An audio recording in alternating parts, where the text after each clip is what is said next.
রবীন্দ্রনাথ ঠাকুর যাকে নিয়ে আমরা নাচানাচি করি এবং অনেকের মানে ভাসে যায়, আপ্লুত হয়ে যায় আবেগে। এই রবীন্দ্রনাথ ঠাকুর একজন ইন্ডিয়ান নাগরিক এবং ইন্ডিয়ার জাতীয় সঙ্গীতের রচয়িতা।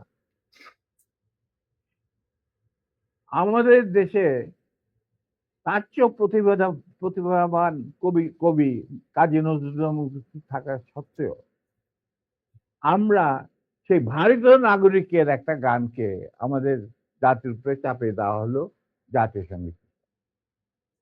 পৃথিবীর ইতিহাসে এমন কোন নজির আর দ্বিতীয়টা আছে বলে আমি মনে করি না।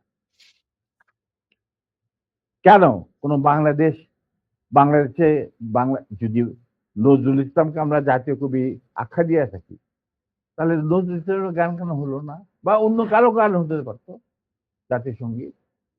ভালো ভালো কবি সাহিত্যিক ছিলেন আমাদের দেশে, কিন্তু পৃথিবীর ইতিহাসে কোথাও নাই যে বিদেশি এক নাগরিকে যে নাকি তার দেশের জাতীয় সঙ্গীত রচনা করেছে এবং আমাদের সদ্য স্বাধীন বাংলাদেশে এসেও আমাদের জাতীয় সঙ্গীত রচনা করতে হবে।